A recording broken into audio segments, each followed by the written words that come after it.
Hi everyone, and welcome to a brief introduction to relative clauses.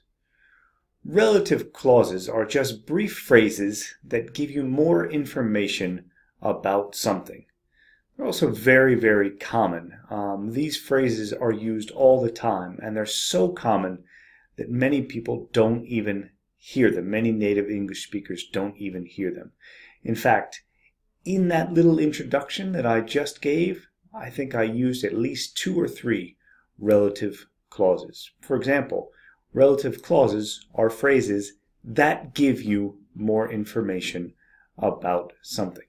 That give you more information is a relative clause. So let's take a look at how these are used. We have some example sentences here. South America is a place where they speak Spanish and Portuguese. An umbrella is something which everyone in London uses. Camels are animals that can survive in the desert.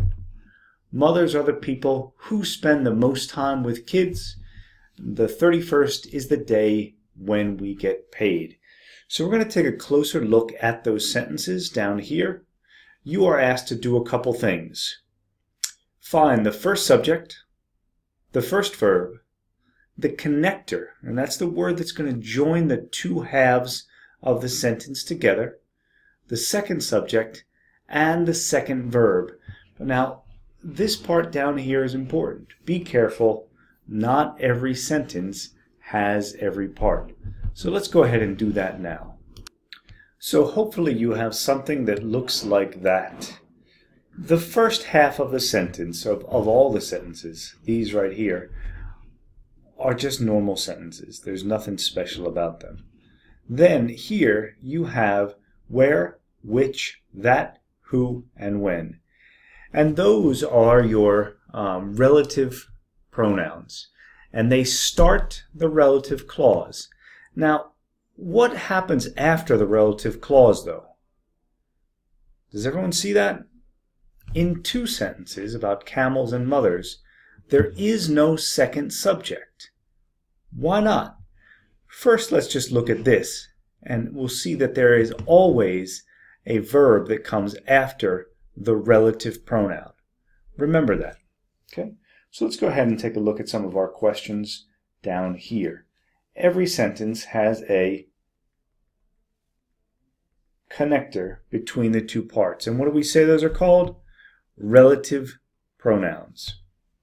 Every sentence has 2 verbs.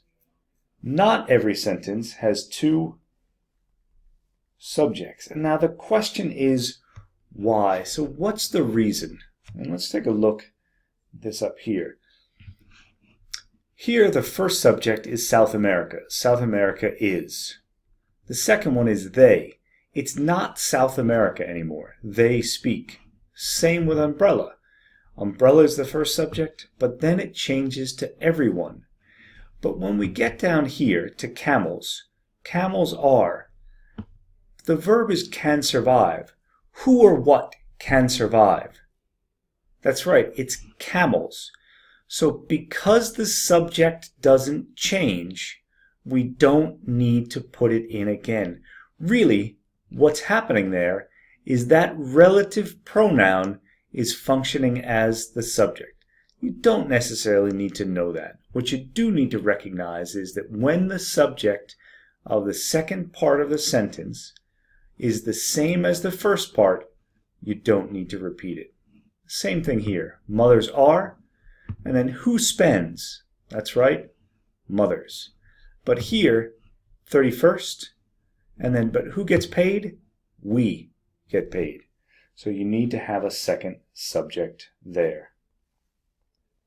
Sometimes the subject doesn't change between the first and the second part of the sentence. Now this should be relatively easy for you. For people, what do we need? Who. Things, in this case we're going to put which. Dates or times, when, where, and that. Oops, it would help if I could spell. Now, there's one word out of all of these here that can be used for both people and things. What is it? Hopefully you did the hint down here and you replaced the connectors. I mean, we can try that. South America is a place that they speak Spanish and Portuguese. Not bad. I prefer where there. An umbrella is something that everyone uses in London? Absolutely. Mothers are the people that spend the most time with kids? Absolutely again. And so I'm going to put that in there. These are very common, but they're relatively simple and they follow a very similar pattern. Go practice, see how you do.